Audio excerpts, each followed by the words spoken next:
लेकिन कल की तुलना अब मेरा क्या है। Now see बेटा, the thought was almost revolting. What the thought was almost revolting? कि जो ग्रैंड मदर है उस एज का बिल्कुल रिवोल्टिंग था। तो देखो बेटा ये एक और नेक्स्ट है an expense of pure white serenity. ये ग्रैंड मदर के कहा गया है उस सेंस में कि उनका सोल बहुत ही प्योर था, है ना। Calm, peaceful, serene character conduct author's grandmother. She is compared to the peaceful winterland escape in the mountains. जो पहाड़ियाँ जो ठंड में जैसे खड़ी रहती हैं, है ना। She was always attired in spotless white. तो देखो and presented a picture of pure white serenity. एक सच्ची आत्मा जिसे पवित्र आत्मा कहते हैं उसको, ठीक है। टर्निंग पॉइंट क्या था, जो ऑथर का ग्रैंड मदर के रिलेशनशिप था वो टर्निंग पॉइंट था, ठीक है। It refers to the point where the author's relationship with his grand mother changes drastically after they move to the city house. जो विलेज में उनका एक स्ट्रॉन्ग फ्रेंडली वाला रिलेशन था और जब वो टाउन में आ गए थे, सिटी में आ गए थे, तो उनका रिलेशनशिप टोटली अपोजिट हो गया था। अपोजिट कैसे हो गया था बेटा, अपोजिट ऐसे हो गया था कि यहाँ पे जो अटैचमेंट जो था उसमें थोड़ा सा ये कह दो कि डिस्टेंस आ गया था उनके रिलेशनशिप में, कि पहले ग्रैंड मदर छोड़ने जाती थी, अब वो मोटर बस से जाता था, ठीक है, और उसके जो सिलेबस था वो भी चेंज था। तो ऐसे ऐसे करके धीरे धीरे आता गया। फिर जब वो सेपरेट रूम में रहने लगा ऑथर तो बिल्कुल नहीं, तो मतलब और धीरे धीरे करके उनके डिस्टेंस आता गया। Accepted her secularism with resignation. और ग्रैंड मदर ने देखो जैसे जैसे ये चेंजेस आते रहे तो ग्रैंड मदर चुप भी रही, चुपचाप सहती भी गई, और वो लेकिन फिर भी उन्होंने हर चीज़ को एक्सेप्ट भी किया है। जैसे this shows the author's grand mother passive submission to her scheduled life and after she gradually loses touch with her grandson. जो एक अटैचमेंट, एक जो उनके ग्रैंडसन के साथ अटैचमेंट थी उसमें जो धीरे धीरे दूरियां आती गई वो उस चीज़ को एक्सेप्ट भी करती गई।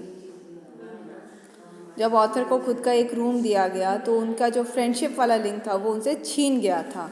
फिर जब वो डॉग्स को चपाती देती थी, मतलब कुछ भी कहो बेटा, धीरे धीरे उनका चेंज होता गया। तो वो अपना जो उन्होंने माइंड है, अपनी बॉडी को वो गॉड की तरफ और देती गई, प्रेयर्स और देती करती गई, ठीक है। अ वेरिटेबल बेडलम ऑफ चिरपिंग्स। तो यहाँ पे वेरिटेबल बेडलम ऑफ चिरपिंग्स क्यों कहा गया है, क्योंकि ग्रैंड मदर को उस टाइम कहा गया है, जो देखो ग्रैंड मदर बर्ड्स को जो है फूड देती थी, ठीक है, उनकी एक हैबिट थी, ठीक है। तो और वो जैसे उनकी बर्ड्स जो उनके शोल्डर्स पे या कहीं बैठती थी हेड पे, तो वो उन्हें उड़ाती भी नहीं थी। So it refers to the noise confusion and chaos caused by the chirping of the sparrows. जो स्पैरोज जो उनके आसपास घूमती थी जब वो उन्हें खाना देती थी, उस वॉइस को कहा गया है that scattered and perched around the author's grand mother के through. The grand mother sat in the veranda, जो हाफ एन आवर वो स्पेंड करती थी, and broke the bread into little bits, छोटे छोटे हिस्से में ब्रेड को तोड़ के देती थी, and threw it to the sparrows, और स्पैरोज के ऊपर करती थी। तो वहाँ पे उस टाइम पे 100 स्पैरोज आ जाती थी और उनकी कॉन्टिन्यूस जो है चिरपिंग की वॉइस होती थी, ठीक है। फ्रेवलस रिब्यूक्स, देखो ये कौन सा है, ये लाइट हार्टेड कहा गया है sparrows. Grandmother to the sparrows, grandmother का स्पैरोज की तरफ। That day she realise that she would die, जब आज उन्हें ये लगा था कि आज वो चली जाएंगी, and was so having so fun with sparrows by. तो देखो बेटा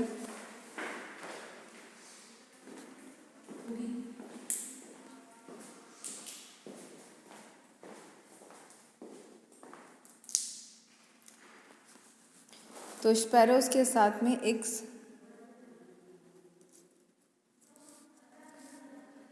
स्पैरोज के साथ में उन्होंने एक स्पेशल बॉन्ड बना लिया था।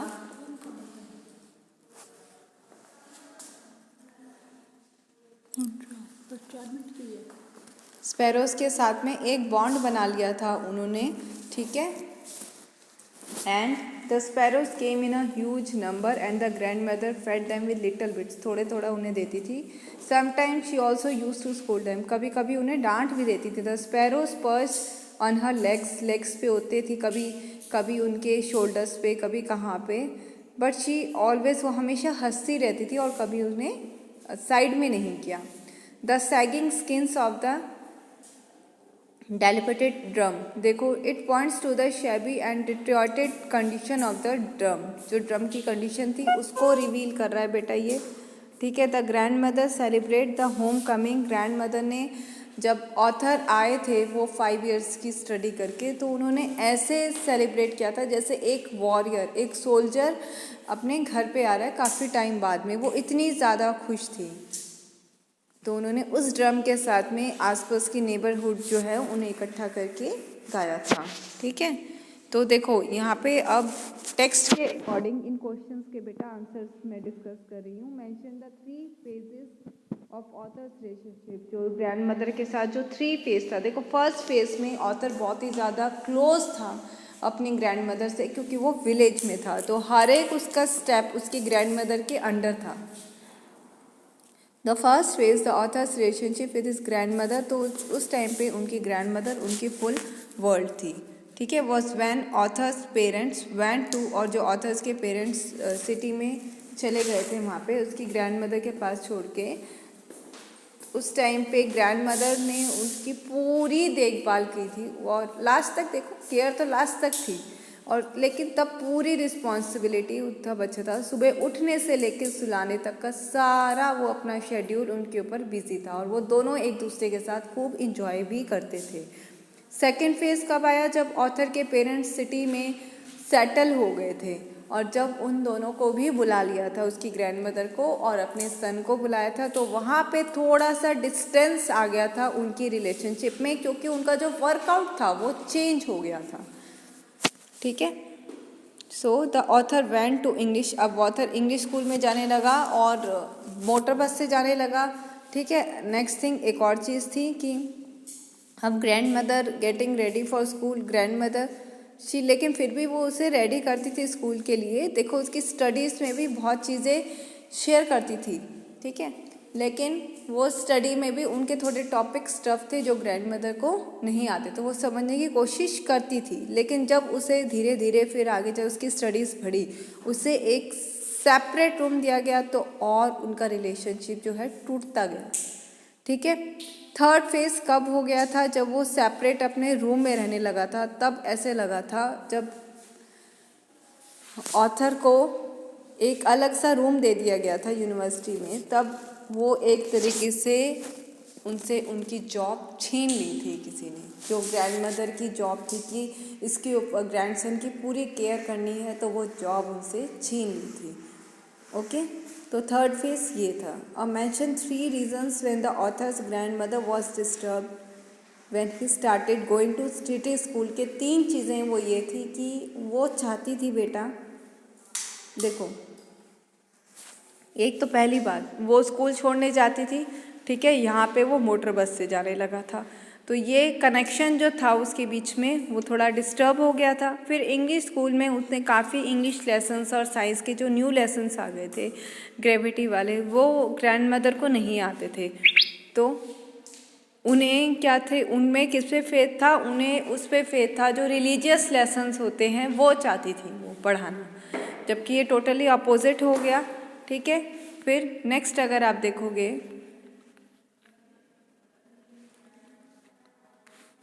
तो गॉड के जो स्क्रिप्चर्स,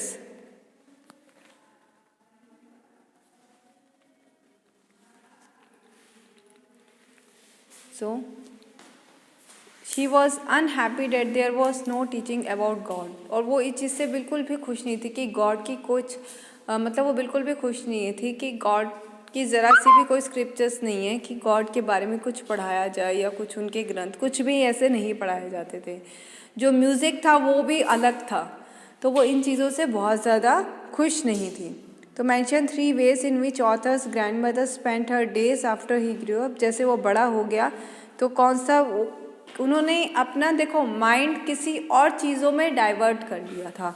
जब उनके रिलेशनशिप में डिस्टेंस आता गया तो उन्होंने क्या किया, उन्होंने अपना रिलेशनशिप देखो बेटा अपने आप को उन्होंने बिजी कर लिया था। जैसे वो स्पिनिंग पूरे दिन धागा बुनती रहती थी, स्पिनिंग व्हील करती रहती थी, हाफ एन आवर स्पैरोज को देती थी और गॉड की जो प्रेयर्स हैं वो ज़्यादा करने लग गई थी। तो ये 3 तरीके थे जो उन्होंने अपना लिए थे। So she now spend most of her time at her spinning wheel spinning thread बनाने में, spinning करने में। While spinning she continued reciting her prayers और जो गॉड की तरफ जो प्रेयर्स थी वो और ज़्यादा उन्होंने टाइम गॉड को ज़्यादा दे दिया था। Rarely leaving her spinning to talk to anyone और उन्होंने सही में बात करना कम कर दिया था, औरों से बहुत कम कर दिया था। During the afternoon she relaxed for a while, थोड़ा आफ्टरनून में थोड़े टाइम के लिए वो रिलैक्स करती थी अपने आप को। उस टाइम पे वो स्पैरोस को भी फीड करती थी। वाइल शी सेट इन वरांडा, जब वो वरांडा में बैठती थी तो उस टाइम पे वो थोड़े टुकड़े बर्ड्स को देती थी, ठीक है, जो उसकी तरफ, और वो सबसे ज़्यादा हैप्पीएस्ट हाफ एन आवर वो सबसे ज़्यादा खुश भरा होता था उनके लिए। Mention the odd way in which the author's grandmother behaved just before she died। कुछ क्या अलग बातें थी उस टाइम पे, देखो जैसे she collected the women in the neighborhood, took an old drum and started singing। कि देखो just before the grandmother died क्या चेंज था कि वो कभी she did not pray, वो प्रे नहीं करती थी, लेकिन फिर भी उन्होंने औरतों को इकट्ठा किया और ओल्ड ड्रम पे बहुत तेज़ गुनगुनाने लगी। देखो वो जो प्रेयर्स गाती थी वो इतनी धीरे गाती थी किसी को सुनता भी नहीं था, और वो तेज़ कभी नहीं गाती थी, जबकि वो तेज़ गाई उन्होंने उस टाइम पे तेज़ गाया। और नेक्स्ट मॉर्निंग में जब वो बीमार हो गई बहुत ज़्यादा उस स्ट्रेस से, तो डॉक्टर ने उनको हल्का बुखार बताया, लेकिन उनका ग्रैंड मदर का उस टाइम पे भी बिहेवियर अलग था। उन्होंने कहा कि अब मेरा जो एंड है वो नियर है, ठीक है, और इसलिए उन्होंने लास्ट फ्यू मोमेंट्स जो थे वो प्रेयर बिताने में ही उन्होंने पसंद किया। और उन्होंने ये कहा था कि कोई उनसे बात भी नहीं करेगा, ना उनके पास आएगा। So she told everyone that her end was near and she would spend the last few living moments in prayer and would not waste her time in talking to anyone. She lay peacefully in bed praying, and before anyone could suspect, her lips stopped moving।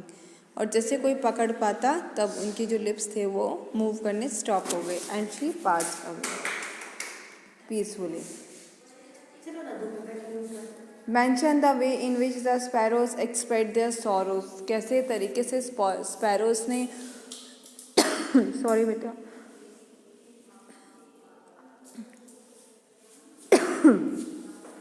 Sparrows ने अपना कैसे देखो करा। जब वो grand mother की death हो गई थी तब स्पैरो सारे इकट्ठी हुई और वो चुपचाप रही, उन्होंने कुछ खाया भी नहीं। So in the evening when the author and his family members went to grandmother's room to take her for the last rites, जब last rites में ले जाने के लिए, they saw thousands of sparrows sitting scattered on the floor near her। उस floor में बिखरे हुए बहुत सारी स्पैरोज बैठी थी। they were silent, वो चुप थी। they were no chirping, और इतनी सी भी उनकी आवाज़ नहीं थी, जो डेली आवाज़ होती थी वो बिल्कुल भी नहीं थी। the author's mothers offered them some bread, और ऑथर की मदर ने उसको थोड़ी ब्रेड भी दी। But the sparrow took no notice, लेकिन स्पैरो ने बिल्कुल भी ध्यान नहीं दिया। After the grandmother's body was taken away, जब ग्रैंड मदर की बॉडी जब लेके जा रहे थे, the sparrow flew away quietly, जब जो चिड़िया है वो चुपचाप ऊपर उड़ गई। दस द स्पैरोज मोर्न हर डेथ, तो यानी कि ये दिखाई देता है कि स्पैरोज ने भी अपना दुख दिखाया था उसकी डेथ पे। And paid their silent tribute to the grand mother in a unique manner, और देखो कितना ही अलग ढंग से उन्होंने अपना वक्त उसे मतलब जो कह दो कि अपना ट्रिब्यूट दिया था उसकी ग्रैंड मदर को। Okay, so now see the author's grand mother was a religious person. कौन से तरीके थे कि हमें पता सकता है। देखो द ऑथर की mother was truly she hobbled the house in a spotless way.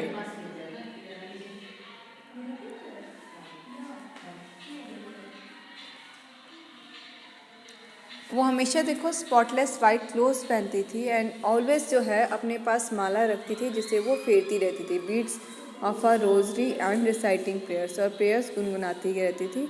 When the author was in the village, जब ऑथर जब विलेज में था with her he would always find her saying morning, तो वो author हमेशा देखता था कि वो मॉर्निंग में प्रेयर्स में गुनगुनाती रहती थी। While she bath him dressed him, जब वो उन्हें नहलाती और जब उन्हें ड्रेस पहनाती तब भी hope that grandson would learn them by heart, और तो वो आशा करती थी कि उनका जो बेटा जो ग्रैंडसन है ये अच्छे से ये प्रेयर्स लर्न कर लेगा, इसलिए वो कहती थी। The grand mother would always go to the village school with her grandson, grand mother हमेशा अपने ग्रैंडसन के साथ में उसके विलेज स्कूल जाती थी।